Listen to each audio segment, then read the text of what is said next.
Ya familia, entonces, capítulo 3 de Génesis, vamos a ir allí. Si pudiéramos ponerle un título a este mensaje, son solamente los primeros 7 versículos que vamos a ver. Yo creo que el título ideal para este mensaje sería, yo creo, la mayor tragedia que ha ocurrido en el mundo, ¿no? De hecho, es la mayor tragedia que ha ocurrido en la humanidad. No hay mayor tragedia de la que vamos a ver hoy día. La semana pasada, Gerardo, ¿cierto? Pudieron ver con él detalles más respecto a la creación de la formación de la mujer y el matrimonio como institución base que el Señor estableció. Allí vimos que la idea del matrimonio evidentemente fue de Dios y proveniendo de Dios no es algo malo. Obviamente hoy día muchos pueden tener una opinión del matrimonio un poco distorsionada porque evidentemente estamos tocados con la caída del hombre. Entonces, siempre vamos a ver matrimonios con situaciones. O sea, eso es así, pero eso no es porque Dios haya fallado, sino es porque nosotros hemos fallado, ¿no? El hombre. Entonces, por eso, en algo que Dios ideó tan perfectamente, eh, también hoy las cosas parecen ser que no funcionan, pero sí el matrimonio, si nosotros humildemente vamos al Señor y entendemos el propósito que es glorificar a Dios, no es otra cosa que eso, entonces las cosas pueden ir mejor dentro de los matrimonios. Pero no es el tema de hoy, el tema de hoy es que vamos a ver la dura caída del hombre, finalmente todo lo que Dios ha hecho y que es tan bueno, ¿verdad? No hay nada bueno nada malo en la creación que Dios ha hecho. Todo lo que Dios ha hecho es bueno desde la creación, desde el día número 1 hasta el día número 6 de la creación. Todo y cada uno de los detalles dan cuenta de que lo que Dios hizo está bueno y es bueno delante de sus ojos. ¿Ya? Eh, entonces, estamos en un mundo perfecto, estamos en un mundo ideal, hay clima ideal, hay un matrimonio perfecto, bajo las condiciones perfectas, con la alimentación perfecta, todo marchando ok.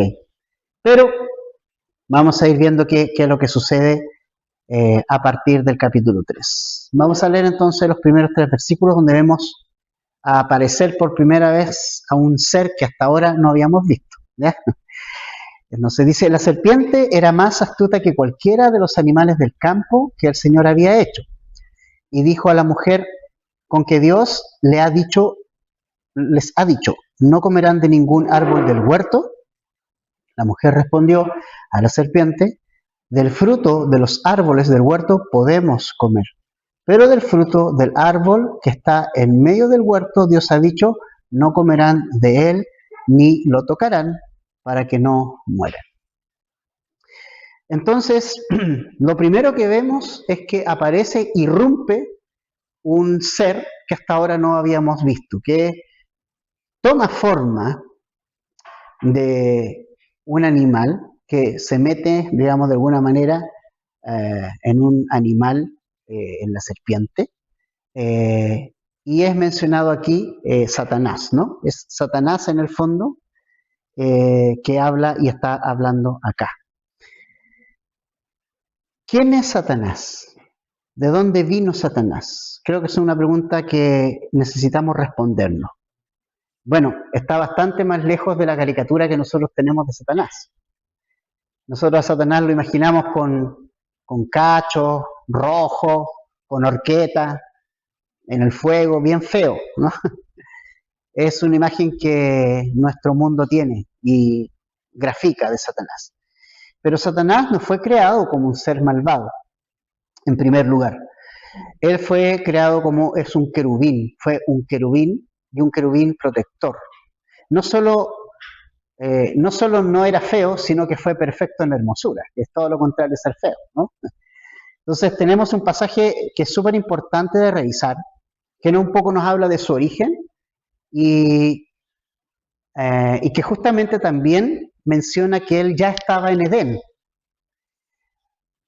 Y eso está en Ezequiel capítulo 28, versos 13 al 19. Ezequiel 28, versículos 13 al 19. Ezequiel 28, 13 al 19. Dice así. Ezequiel 28, 13 al 19. En el Edén estabas. Vamos a ver lo primero, ¿no? En el huerto de Dios. Toda piedra preciosa era tu vestidura. El rubí, el topacio y el diamante, el berilo, el ónice, el jaspe, el zafiro, la turquesa y la esmeralda, y el oro, la hechura de tus engastes y de tus encajes estaba en ti. El día que fuiste creado, fueron preparados. Tú, querubín protector, 14, de alas desplegadas, yo te puse allí, estabas en el monte santo de Dios, andabas en medio de las piedras de fuego, perfecto eras en todos tus caminos desde el día que fuiste creado hasta que la iniquidad selló en ti. A causa de la abundancia de tu comercio te llenaste de violencia y pecaste. Yo pues te he expulsado por profano del monte de Dios y te he eliminado, querubín protector, de en medio de las piedras de fuego. Se enalteció tu corazón a causa de tu hermosura, corrompiste tu sabiduría a causa de tu esplendor. Te arrojé en la tierra, te puse delante de los reyes para que vieran en ti un ejemplo.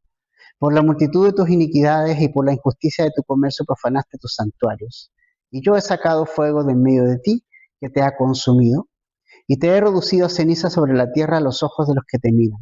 Todos los que entre los pueblos te conocen están asombrados de ti, te has convertido en terror y ya no existirás más.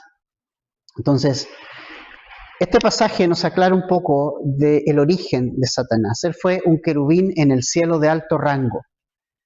Y dentro de lo que vemos aquí, que está descrito de él, es que era hermoso. Además, si tú lees el capítulo completo, te vas a dar cuenta que había una cualidad más en él. Él estaba a cargo de la adoración en el cielo. Nos dice que los tamboriles, las flautas y los instrumentos de música estaban preparados para él en el día de su creación. O sea, nunca olvidemos entonces que Satanás es un ser creado que está bajo el poder de Dios. ¿Ok? Importante eso. A veces se sobrevalora lo que Satanás es y otras veces se subestima.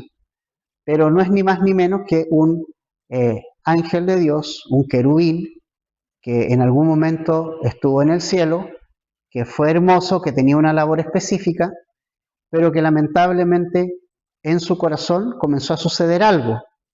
Y eso es lo que nos dice Isaías 14, del 12 al 14. Isaías 14, del 12 al 14 nos dice: ¿Cómo has caído del cielo, oh lucero de la mañana, hijo de la aurora? Has sido derribado por tierra, tú que debilitabas a las naciones.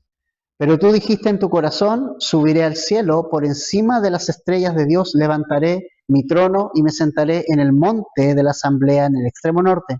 Subiré sobre las alturas de las nubes, me haré semejante al Altísimo.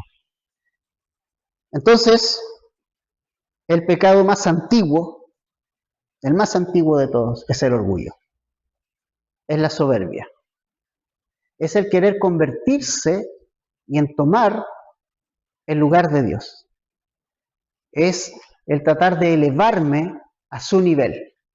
Y eso es lo que este querubín pasó con su vida y con su corazón. Evidentemente, estamos hablando de criaturas que, si puede de alguna manera darse esa elección, es que fueron creadas con esa elección también, con esa elección de poder definirse. Entonces Satanás, de alguna manera, quiso tener el lugar de Dios, este ángel quiso tener esa posición de Dios, entonces entra el orgullo a su corazón, entra ese pecado en su corazón, y entonces, obviamente, como se trata de un reino, tiene que salir de la presencia de Dios, tiene que caer de la presencia de Dios. Dice también la Escritura que una gran cantidad de ángeles salieron con él, que serían los que hoy día nosotros conocemos como los demonios, ¿no? Pero interesante, porque el pecado más antiguo es el orgullo de querer adoración y de ser como Dios. Ese es el pecado más antiguo. Es tratar de tomar y tener el lugar que Dios debe tener y debe tomar. Ese es el pecado más antiguo. Nosotros, criaturas de Dios, ¿verdad? Nos rebelamos, y eso pasó al mundo también, contra nuestro propio Creador.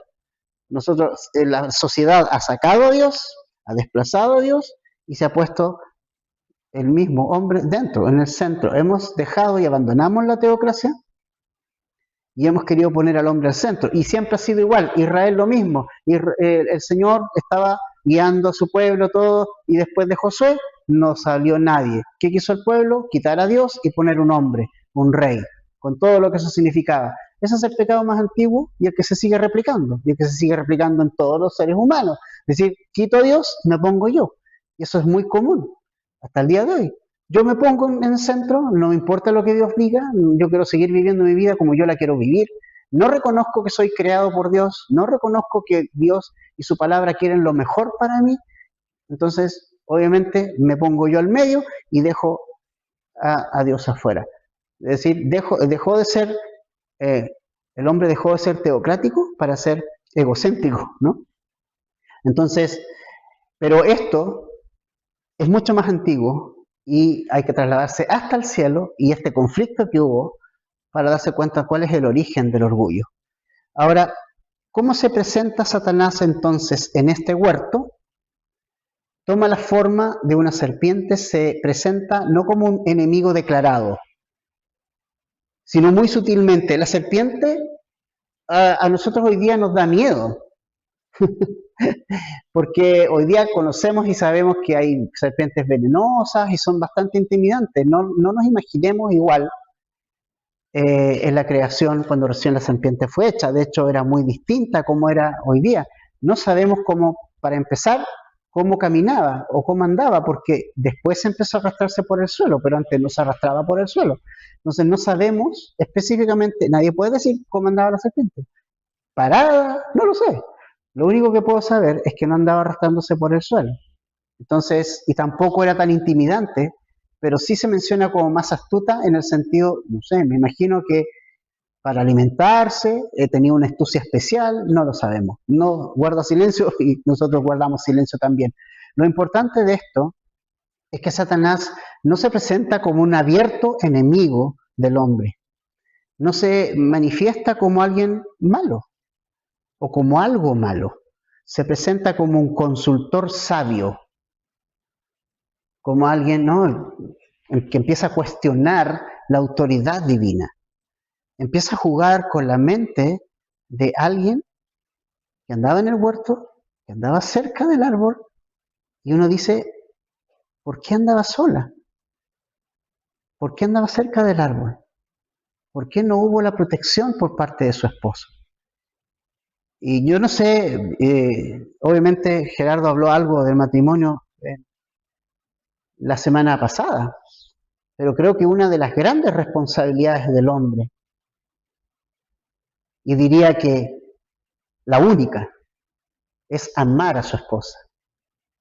Pablo nos dice en varias oportunidades que el hombre debe amar a su esposa como Jesús amó a su iglesia.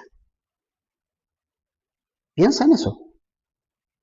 O sea, ¿qué estuvo dispuesto a hacer Jesús por su iglesia? ¿Quiénes integraban su iglesia? Personas imperfectas, para empezar. Estuvo dispuesto a amar a personas imperfectas. Estuvo dispuesto a entregarse por personas imperfectas. Estuvo dispuesto a dar su vida en la cruz por personas imperfectas porque amó a su iglesia. Esa es la evidencia. Y al varón, en el matrimonio, Dios nos pide amar a nuestra esposa con ese amor. Con un amor sacrificial. Con un amor que cuida, que no intimida. Sino un amor en que la esposa puede estar seguro de él. ¿Qué tan seguro? Al punto de que Sara le podía llamar Señor a su esposo. Y hacerlo con gozo. Porque sabía Sara que no se podía sentir intimidada ante un hombre que amaba al Señor por sobre todas las cosas. Todo el espacio del matrimonio es un espacio de seguridad si el esposo cumple su rol de amar a su esposa. Aquí no se trata de tirar la jineta a la esposa. Porque a veces en las iglesias también se enseña que efectivamente la cabeza del hogar es el hombre, el esposo es el que el Señor le ha dado el liderazgo en el hogar. Pero ¿sabe cuál es el problema? Es que muchos piensan en el liderazgo como lo piensa este mundo. ¿Cómo es el liderazgo de este mundo? Tú me tienes que hacer caso, porque yo soy el líder. Yo tengo un rango mayor que tú. Soy líder, me tienes que seguir. No, ese no es el liderazgo de Jesús. El liderazgo de Jesús fue aquel que la noche antes de ser entregado, agarró la toalla, se la ciñó y empezó a lavar los pies de sus discípulos uno por uno. Un trabajo que hace un esclavo. Entonces tenemos problemas de visión de liderazgo. Cuando decimos el varón es el líder de la familia, estamos diciendo el varón es el que debe servir a la esposa sacrificialmente y cuidarla. Entonces cuando nosotros vemos a Eva solita, cerca de un árbol peligroso, vemos una desprotección por parte del esposo y un total descuido por parte de Adán. Vemos a alguien descuidado, se pestañó y no cuidó a su esposa, ¿no? Eso es como primera cosa que es importante ver. ¿Qué hace Eva? Solita, sola. No está con su esposo. ¿Dónde está su esposo? Está cerca del árbol prohibido, cerca. Está ahí. ¿Qué hace allí? ¿Cómo llegó allí? ¿Dónde está el amor? ¿Dónde está la protección? ¿Dónde está el consejo sabio de su esposo? Esas son las primeras cosas que nosotros vemos en esto. Al ver una mujer que está por ahí caminando sola, sin el cuidado y sin la atención de su esposo. Entonces, estamos súper de acuerdo con que el matrimonio tiene un orden y que hay un liderazgo familiar importante masculino. Sin embargo, nunca debemos de olvidar que ese liderazgo está marcado por el servicio, el cuidado y la protección de la esposa. Dice Pedro que nosotros debemos de honrar a nuestras mujeres y cuidarlas como se cuida un vaso de alto valor, frágil. A un vaso frágil no se le hace daño, no se le cuestiona, ni se le violenta, ni física ni psicológicamente. Se le sirve. Y se le sirve aunque no tenga reciprocidad. Porque Jesús no espera nada de nosotros. Él murió en la cruz por cada uno de nosotros y nunca esperó nada de nosotros. Ese es el liderazgo que nosotros los hombres ejercemos en la casa. No es un liderazgo de decir tú vas a hacer lo que yo quiero. No es un liderazgo a partir de que no, pues yo soy el líder, entonces ahora yo mando. No. Y aparte, no manda el hombre, ni manda la mujer. Jesús manda. El Señor manda. Él es el que manda. Porque el hombre debe estar sujeto también al Señor. Al Señor. Entonces, ¿qué pasa en esto? Ya vemos un pequeño problemita. Eva sola, cerca del árbol. Entonces tú dices, ¿dónde está el rol protector de Adán? ¿Qué pasó con ese rol protector de él? Que vemos a Eva tan sola. Entonces, eso como primera cosa. Luego, ¿qué dice entonces?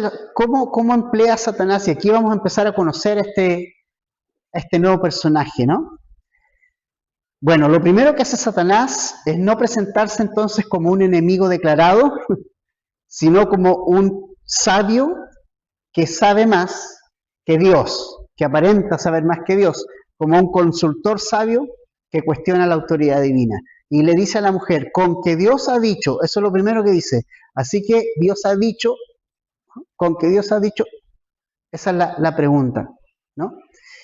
Interesante porque es el mismo argumento que Satanás ha presentado en toda su historia en la tierra. Es decir, hacernos poner en duda la palabra de Dios. Hacernos dudar de lo que Dios ha dicho. Dudar de la veracidad, de la autenticidad, de su origen protector, de lo que Dios ha dicho. Y es interesante observar que el pecado no entró en el mundo por la fuerza, familia. No es que aquí vino Satanás, irrumpió y agarró a la mujer y peleó con ella, agarró al hombre y peleó con él, y irrumpió con su poder maléfico, que lo tiene, pero no usó eso. El pecado va a entrar a la humanidad a través de la sugerencia y la distorsión de lo que Dios había dicho. Es decir, Satanás sembrará la duda en Eva acerca de lo más importante que uno tiene que saber, que Dios es bondadoso, que Dios es bueno. Lo va a hacer parecer drástico, lo va a hacer parecer egoísta. Y Satanás no niega que Dios habló. Ojo con eso. Satanás no le niega a Eva que Dios habló, pero cuestiona su generosidad y su palabra protectora. Convierte un mandamiento de protección en una restricción. Y eso es lo que muchos hacen, ¿eh? Lo que muchos de los judíos no entendieron fue justamente esto, que los mandamientos no eran restricción. Los mandamientos más bien eran protección temporal para el momento en que Jesús viniera y pudiéramos nosotros tener salvación. Entonces Satanás lo que está haciendo aquí no es irrumpir con fuerza militar, está presentándose sumamente sutil, distorsionando la verdad de Dios, cuestionando la verdad de Dios. Satanás cambia la orden de Dios. Dios nunca dijo que no podían comer de los árboles. Mire bien lo que Satanás le dice a la mujer. Le dice, con que Dios ha dicho no comerán de ningún árbol del huerto. ¿Dijo eso Dios? No. No dijo eso Dios. Dios le dijo en Génesis 1:29, yo les he dado a ustedes toda planta que da semilla que hay en la superficie de la tierra y todo árbol que tiene fruto que da semilla, esto les servirá de alimento. Eso es lo que Dios les ordenó. O sea, coman lo que quieran. Pero Satanás ya cambió. Ya cambió el enfoque, ya le está cambiando el enfoque a la mujer, ya está poniendo palabras en la palabra de Dios que no, Dios nunca dijo. ¿No? Nunca les dijo que no podían comer de ningún árbol. Solo uno. Hay miles de árboles. Y solo uno no. ¿Ya? Entonces, ¿cuál es el primer error, pasando a Eva un poco, que comete Eva? El primer error que comete ella es entrar en diálogo con Satanás. Creo que ese es un grave error. Es el primer gran error. Porque no tenemos nada que hablar con Satanás. Nada que hablar con él.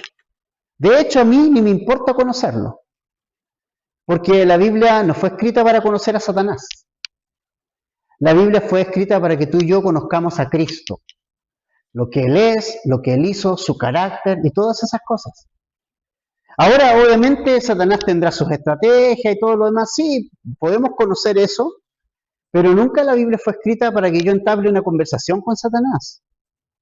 Obviamente podemos ver cómo son sus estrategias, pero cuando conocemos al Señor y su palabra, lo que se espera y lo que finalmente va a permitir que Satanás huya, no es que yo entre en diálogo con él, yo nunca voy a llegar a un acuerdo con Satanás. Por eso no puedo entrar en diálogo con él. La Biblia me dice que la forma de tratar cuando Él viene a nuestra vida es sometiéndonos a Dios. Santiago 4:7 nos dice, por tanto, sométanse a Dios, resistan pues al diablo y huirá de ustedes. En ninguna parte dice, habla con Él.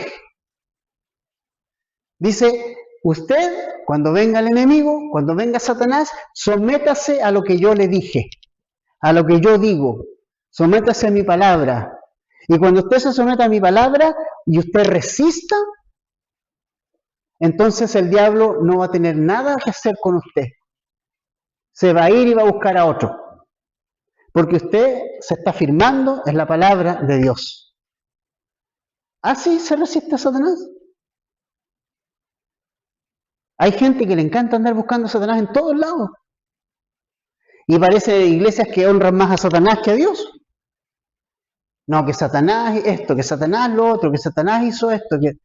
Y en realidad la Biblia fue escrita para que conozca la libertad y la salvación que hay en Cristo Jesús. Y conozca a Dios, lo que Él es. El adversario se resiste sometiéndonos a la palabra de Dios. Entonces con Satanás no se dialoga, a Satanás se le resiste. ¿Y de qué forma se le resiste? Sometiéndonos a lo que Dios dijo. Ni siquiera un poderoso arcángel como Miguel entró en diálogo con Satanás. En Judas, capítulo 1, versículo 9, el arcángel Miguel luchaba contra el diablo, discutía acerca del cuerpo de Moisés y dice que no se atrevió a proferir juicio de maldición contra Satanás. No se atrevió, es un arcángel. Es un arcángel. No se atrevió, sino que dijo que sea el Señor el que te reprenda a ti. O sea, invocó ¿a quién? ¿En quién puso a quién se sometió el arcángel Miguel? Al Señor. Él verá, Él va a hacer contigo lo que tiene que hacer.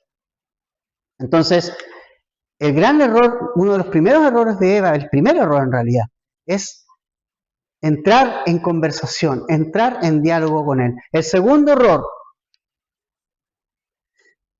de Eva, añadirle a la palabra de Dios. ¿Cómo dice el pastor? Sí. La mujer respondió en el 2. Del fruto de los árboles del huerto podemos comer y del árbol que está en medio del huerto, Dios ha dicho no comerán de él, ni lo tocarán para que no muera. Hay algo que sobra en esa frase. No comerán de él, ni lo tocarán. Eso jamás lo dijo Dios. Nunca dijo que no lo tocaran. Dijo no lo coman. No dijo que no lo tocaran. Entonces también hay una falta de comprensión de Eva de lo que Dios estaba diciendo. No sabemos, entendió mal, no sabemos si ya se distorsionó la verdad en su mente, ahí ya no lo sabemos. Pero en realidad también está añadiendo algo a lo que Dios dijo. Dios no dijo nada acerca de no tocarlo. Dijo el día que él comieres, ciertamente morirás, pero nunca mencionó acerca de que no podías tocarlo. Entonces es importante entender bien lo que Dios dice en su palabra, no agregar ni omitir nada ni reemplazar lo que dice, porque entonces ahí voy a cometer estas malas interpretaciones que finalmente me va a llevar a pensar de Dios algo diferente y algo distinto, ¿ya? Ahora, Satanás entonces, como está el diálogo abierto, da un paso más allá en el versículo 4.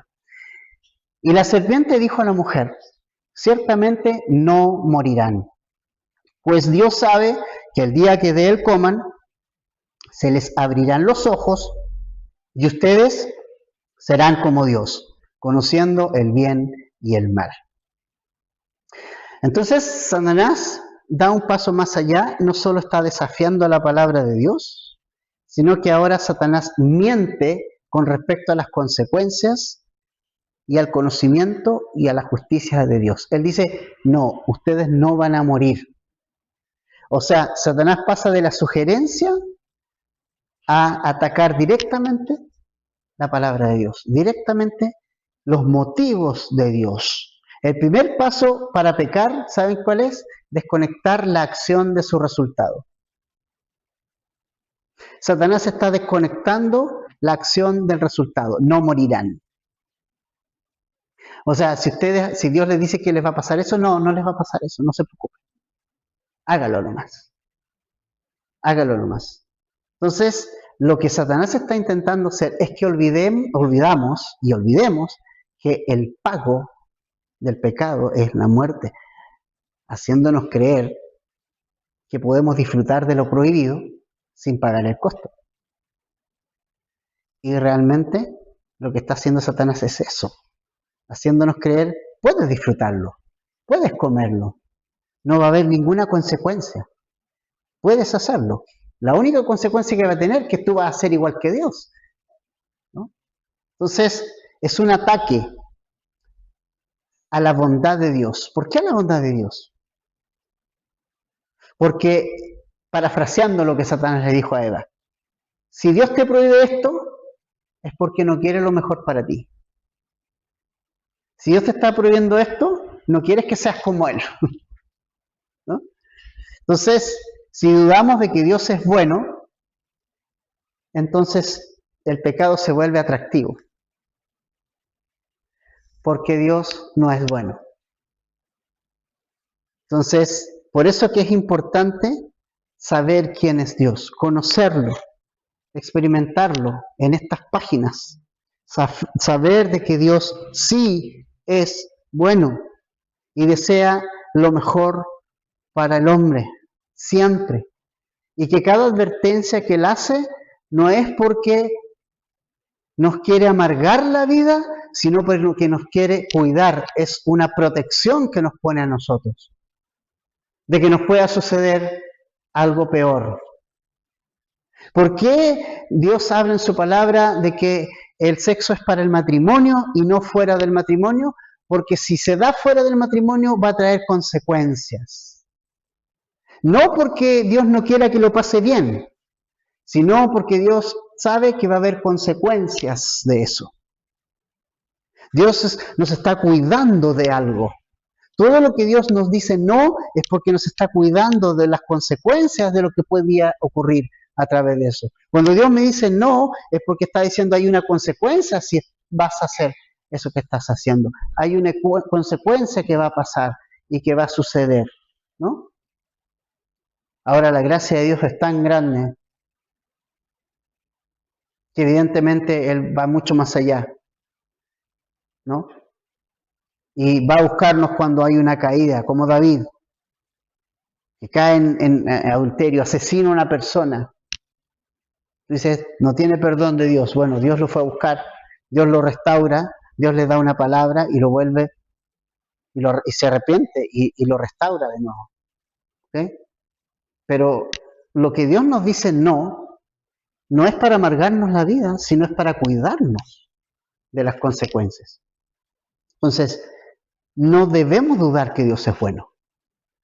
Si dudamos que Dios es bueno, vamos a ver toda la Biblia simplemente como un libro de prohibición, de esto, de esto, de esto. Y no es un libro de prohibición, es un libro en que conozco a Dios. Y cuando yo sé que Dios es bueno, todo lo que me diga la palabra de Dios, voy a saber de que es bueno para mí. Todas las advertencias que me haga el Señor, voy a saber que lo hace porque no quiere que coseche consecuencias de aquello. Entonces, la mentira maestra de Satanás, por decirlo de alguna manera, consiste en presentar el pecado como un beneficio y a Dios como un obstáculo para nuestra realización. Eso siempre va a ser Satanás. La premisa de Satanás siempre va a ser el pecado no es tan malo y Dios no es tan bueno. Hasta el día de hoy. Hasta el día de hoy. No es tan malo el pecado y Dios no es tan bueno. Cuando es todo lo contrario. Dios es tan bueno que por eso tilda el pecado de malo. ¿Entienden? Y no quiere que nosotros, sus hijos, caigamos en las consecuencias de él. En una frase, la caída no comienza con la desobediencia externa, sino con la pérdida de la confianza interna en la bondad y la veracidad de la palabra de Dios. Ahí empieza a deslizarse el problema. El problema no es la fruta, ni siquiera es eso, es el punto final de la mordida. Es algo mucho más dentro, y quiero que lo pensemos. No es simplemente, bueno, comió del árbol, no. Una cuestión mucho más interna, una cuestión mucho más filosófica interna del hombre, del ser humano, de nosotros. Y es la pérdida de confianza dentro de nuestro corazón en que Dios quiere lo mejor para mí. en la pérdida de la confianza, en la veracidad de lo que Dios quiere y en lo bueno que Él es. Y cuando ese asunto internamente lo pierdo, entonces tengo que preocuparme porque empieza la caída. Dudo de la bondad de Dios. Me pasa algo malo, dudo de la bondad de Dios. Y eso es lo que Dios no quiere, ¿no? Dios no quiere que dude de la bondad de Dios. Dios quiere que pueda disfrutar de la bondad de Dios. Que pueda disfrutar de lo que Él ha hecho y de lo que Él tiene para mi vida. Querida familia, es muy importante eso. ¿Ya? Adelante. Entonces, un punto entonces importante, familia, a considerar. Hasta aquí, Eva no conocía el mal. ¿Ok? Pero está siendo engañada. Está siendo engañada. ¿Por qué hago esta salvedad? Porque el conocimiento del bien y del mal no apareció hasta que no ella, sino Adán comió la fruta. Vamos a llegar hacia allá, pero en este momento lo que ella conocía era lo que Dios había dicho. No lo coman, si lo hacen morirán. Entonces, Eva no transgredió la orden de Dios derechamente, sino que cayó en el engaño de Satanás. Y más adelante nos vamos a dar cuenta que Eva come, pero los ojos de ellos no son abiertos hasta que Adán come. ¿Ya? Y de hecho, eso nos dice 2 Corintios 11:3, que Eva fue engañada por Satanás. Satanás no habló con Adán. Satanás engañó a Eva. Entonces Eva tiene un punto a favor. ¿Cuál es el punto a favor?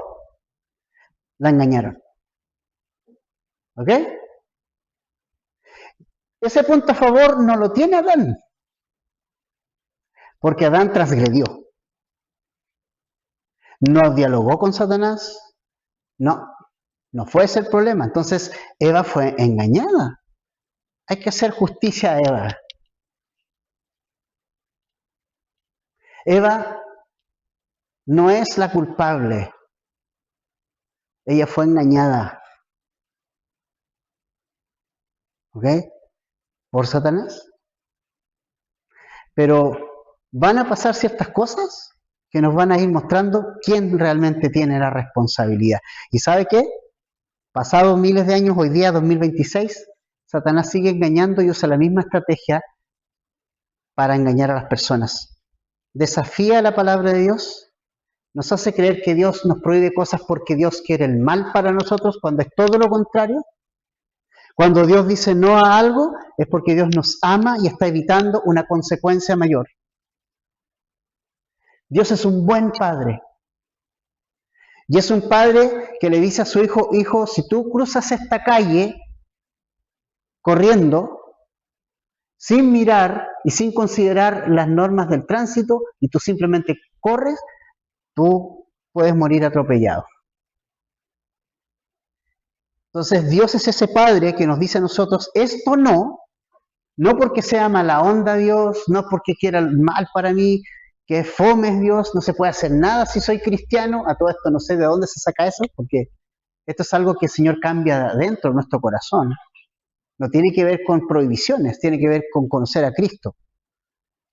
Pero todo lo que Dios dice no es por un bien mayor.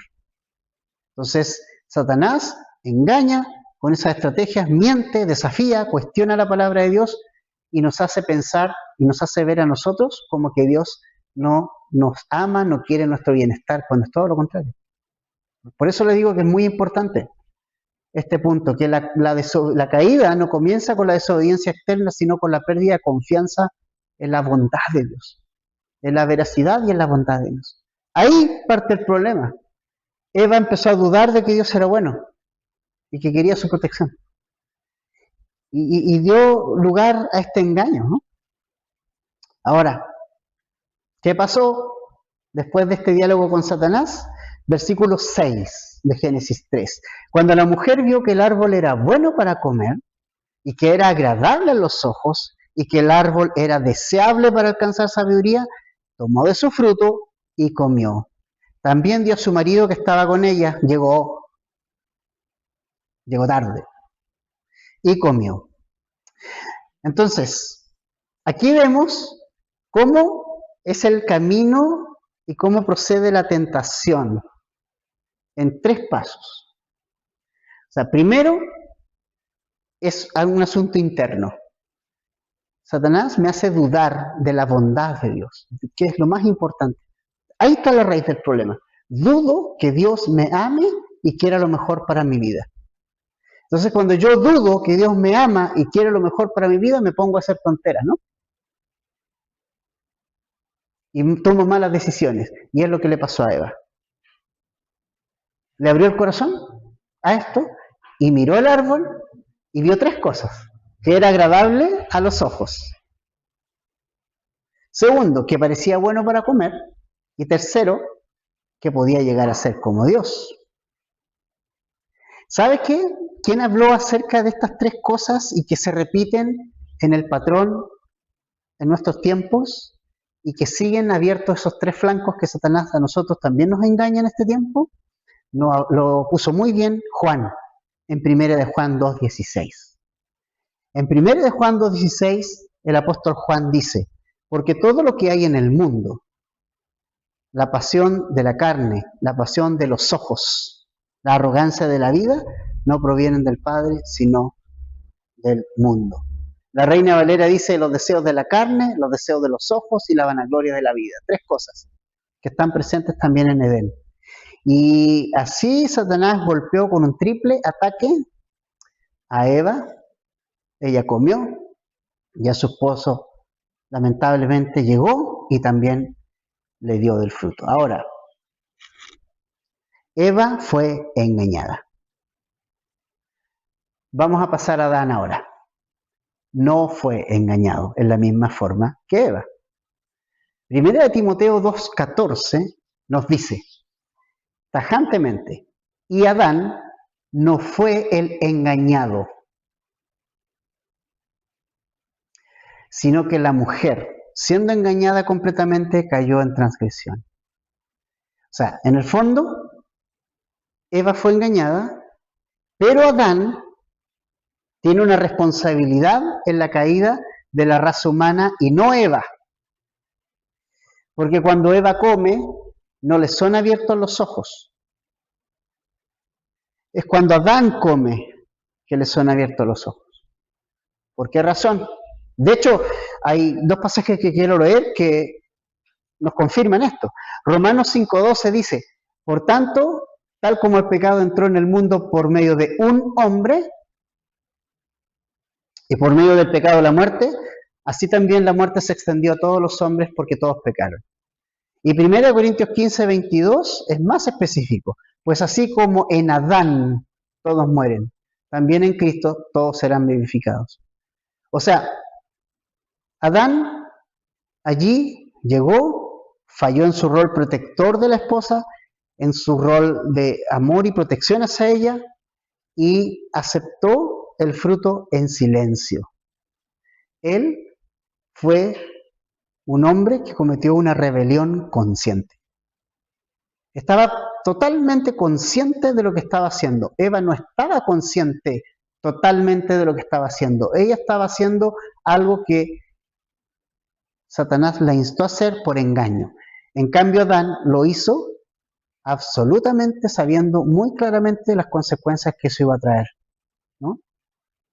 Entonces, cuando Adán come, pasa el 7. Entonces fueron abiertos los ojos de ambos y conocieron que estaban desnudos y cosieron hojas de higuera y se hicieron delantales. Oh. Familia, el resultado inmediato, no esperó ni un segundo, el resultado inmediato de la transgresión de Adán no fue lo que Satanás insinuó a Eva. El hombre no se hizo Dios. La naturaleza humana se rompió. Se rompió lo más bello que el hombre tenía hasta aquí. ¿Qué se rompió? La comunión con Dios. Hay varias cosas que empiezan a aparecer rápidamente luego de comer el fruto. La primera de ellas, perdieron la inocencia. fueron abiertos los ojos de ambos. Pero fueron abiertos los ojos de ambos, y cuando dice fueron abiertos los ojos de ambos, no significa que estaban ciegos. Cuando fueron abiertos los ojos de ambos, no fueron abiertos los ojos de ambos para ver cosas maravillosas, sino para ver su propia miseria.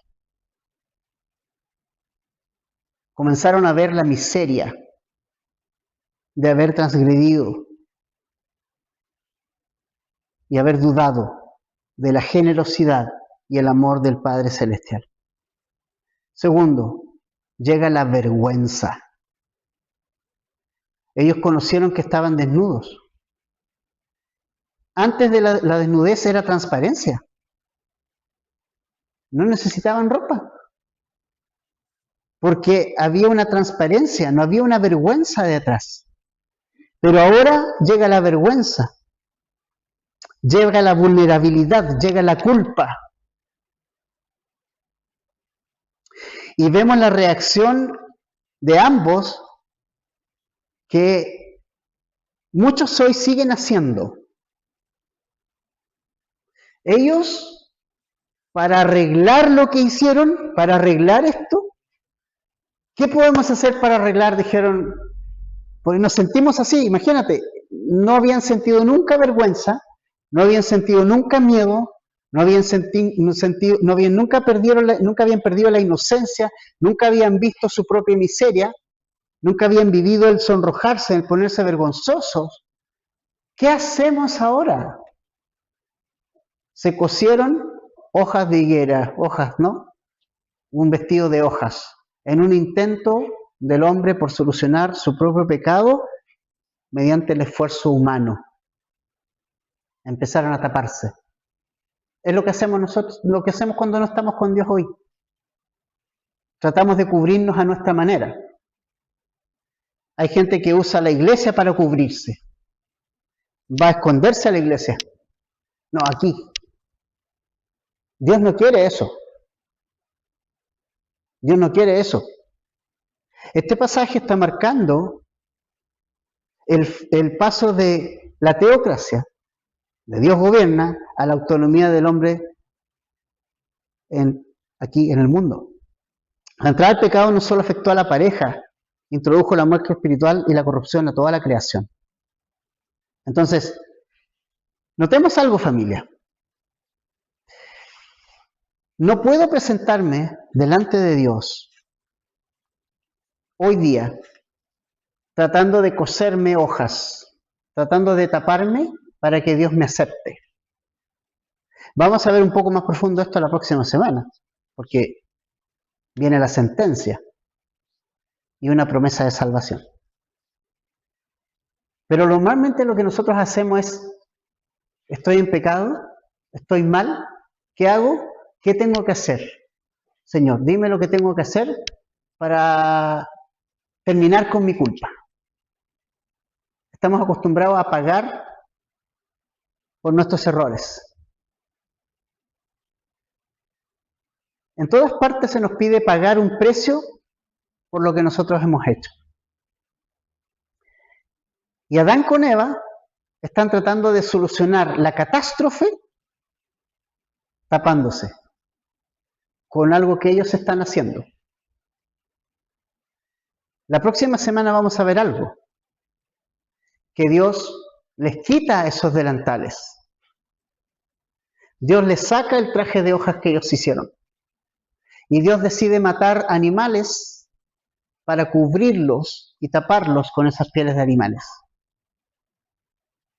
Y para que hayan pieles de animales, por primera vez en la creación hay 2 muertes. ¿Cuáles fueron las primeras 2 muertes? Los 2 animales que cubrieron las pieles de la vestimenta de Adán y la vestimenta de Eva. Porque tú no puedes presentarte delante de Dios con tus obras. Isaías dice que mis obras son como trapos de inmundicia, las mejores obras que yo tengo, las mejores, las que me hacen enorgullecer como persona, mis mejores cualidades, para Dios son trapos de inmundicia. ¿Y sabe lo que era un trapo de inmundicia en la antigüedad?